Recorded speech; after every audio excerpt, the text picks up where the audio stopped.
Ella se rió cuando perdí $8.7 millones. Las 7 palabras de mi abuelo, desde la tumba los destruyeron. A todos, sección 1 El día que todo se derrumbó, me llamo Santiago Rivera. Y esta es la historia de cómo perdí todo. Y como las palabras de un hombre muerto, me dieron el poder para destruir a todos los que se rieron de mi caída. Era el 15 de marzo de 2019.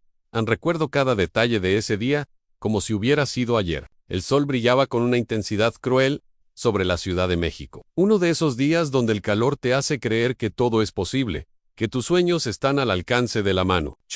Ese mismo día, mi mundo entero se convertiría en cenizas. Mi empresa, Rivera Tech Solutions, había sido mi vida durante 7 años. 7 años de sangre, sudor y lágrimas. 7 años de noches sin dormir, de sacrificar tiempo con mi familia, de apostar todo lo que tenía en una visión que muchos llamaban imposible. Habíamos desarrollado un software revolucionario de inteligencia artificial para el sector bancario, algo que ninguna empresa latinoamericana había logrado antes. Los contratos estaban firmados. Las inversiones estaban aseguradas. Teníamos acuerdos con 3 de los bancos más grandes de México y 2 de Colombia. El valor de mi empresa había alcanzado los $8.7 millones. Yo, un chico que había crecido en las calles de Tepito, uno de los barrios más peligrosos de México, había construido un imperio tecnológico. Pero ese día, todo cambió. La llamada llegó a las 9:47 de la mañana. Era mi socio, Fernando Mendoza. O al menos eso es lo que yo creía que era mi socio. Su voz sonaba extraña, tensa, como si cada palabra le costara un esfuerzo monumental. Santiago dijo, y en esas 3 sílabas ya pude sentir el veneno. Necesitamos hablar ahora. 30 minutos después, estaba sentado en la sala de juntas de nuestra oficina en Polanco, rodeado de abogados que nunca había visto antes. Fernando estaba ahí, pero no podía mirarme a los ojos. Y junto a él, estaba ella, Valeria Kurtz. Valeria era mi prometida. O al menos lo había sido hasta esa mañana.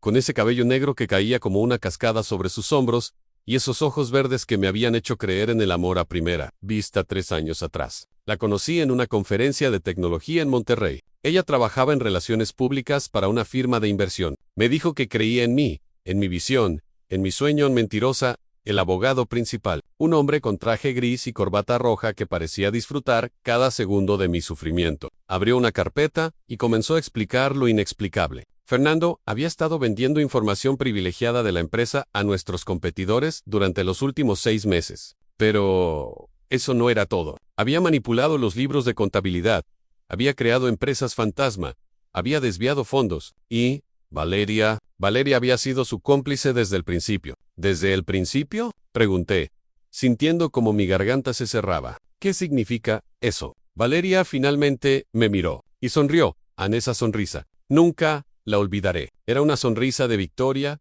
de triunfo, de crueldad pura. Significa, mi amor, dijo, arrastrando esas últimas 2 palabras como si fueran un insulto, que todo esto fue planeado, desde el momento en que te conocí en Monterrey. ¿Realmente creíste que alguien como yo se enamoraría de alguien como tú? Un chico de Tepito con delirios de grandeza. Sentí como si me hubieran clavado un cuchillo en el pecho. Pero ella no había terminado. Fernando y yo hemos estado juntos durante 4 años. 4 años, Santiago. Cada vez que te besaba pensaba en él. Cada vez que decías que me amabas, yo me reía por dentro. Fuiste tan fácil de manipular, Fernando finalmente habló. Lo siento, hermano, dijo, pero su voz carecía de cualquier rastro de remordimiento. Los negocios son los negocios. Tú construiste algo grande, pero no tenías la visión para llevarlo al siguiente nivel. Nosotros, el abogado continuó explicando, mediante una serie de maniobras legales que yo, en mi ingenuidad, había firmado sin leer completamente. Fernando había tomado el control mayoritario de la empresa.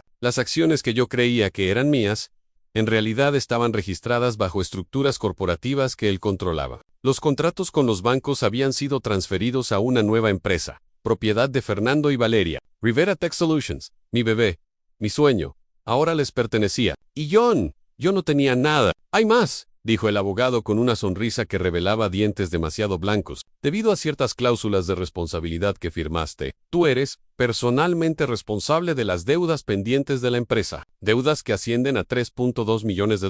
No solo había perdido mi empresa, no solo había perdido a la mujer que amaba, ahora estaba endeudado hasta el cuello, con obligaciones que tardaría décadas en pagar. ¿Por qué? Fue todo lo que pude preguntar mirando a Valeria. ¿Por qué todo esto? Ella se inclinó hacia adelante, su perfume inundando mis sentidos. Ese mismo perfume que solía volverme loco de deseo. Porque podíamos, susurró. Porque eres David. Porque vienes de la basura, y a la basura volverás. Mi familia siempre me dijo que no debería involucrarme con alguien de tu clase. Supongo que tenían razón. Y entonces, se rió. Dios mío, cómo se rió. Una risa cristalina, musical, llena de alegría genuina. Se rió de mi dolor, de mi destrucción, de la muerte de todos mis sueños. Fernando también se rió, aunque su risa era más nerviosa, menos segura. Los abogados permanecieron impasibles, como estatuas de piedra acostumbradas a presenciar la miseria humana. Me levanté de la silla, temblando, sin saber si era de rabia o de devastación absoluta. Quería gritarles, quería golpear algo,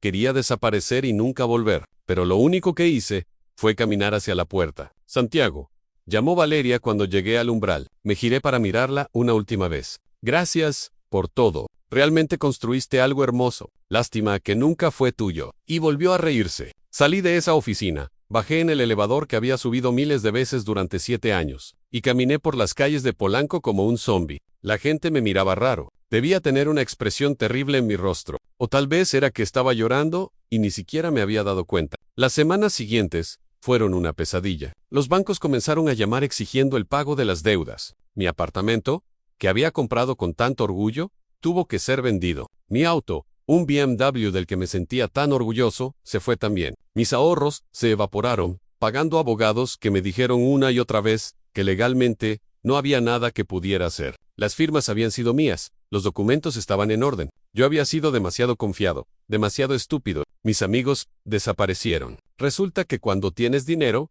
tienes muchos amigos. Cuando lo pierdes todo, descubres que estaba solo todo el tiempo. Las llamadas dejaron de llegar. Las invitaciones se detuvieron. Incluso mi familia se distanció. No podían entender cómo había sido tan tonto, cómo había permitido que esto pasara. Tuve que mudarme de regreso a Tepito, al barrio del que tanto esfuerzo me había costado salir. Conseguí un cuarto pequeño, en una vecindad, el tipo de lugar donde el ruido nunca cesa, y las paredes son tan delgadas que puedes escuchar cada argumento, cada llanto de bebé, cada momento de tu propia miseria reflejado en la miseria de otros. Conseguí trabajo como repartidor de comida. Yo, que había dirigido una empresa de tecnología valorada en millones, ahora llevaba tacos y quesadillas en una bicicleta destartalada por las calles de la ciudad. Cada día era una humillación. Cada entrega era un recordatorio de mi caída. Pero lo peor era ver las noticias. Fernando y Valeria estaban en todas partes, entrevistas en revistas de negocios, apariciones en programas de televisión,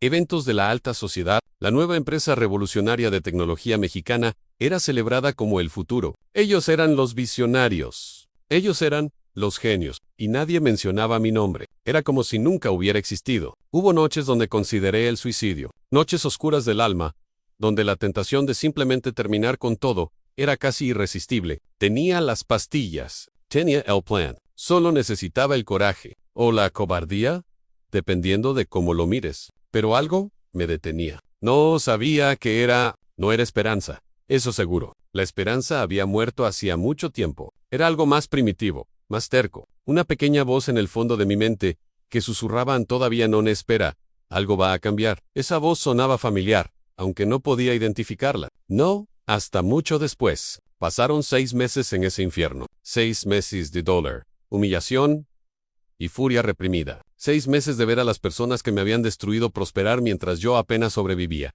Y entonces, el 15 de septiembre de 2019, recibí la llamada que cambiaría todo. Era de un abogado llamado Ricardo Fuentes. Un nombre que no conocía, pero que pronto se volvería uno de los más importantes de mi vida. Señor Rivera, dijo con una voz grave y profesional, represento el testamento de su abuelo, don Miguel Rivera. Necesito que venga a mi oficina lo antes posible. Hay asuntos que discutir. Mi abuelo había muerto 2 años antes. Yo había estado en su funeral. Aunque mi relación con él siempre había sido complicada, era un hombre duro, severo, que había construido su propio imperio en bienes raíces décadas atrás. Nunca me había mostrado mucho afecto.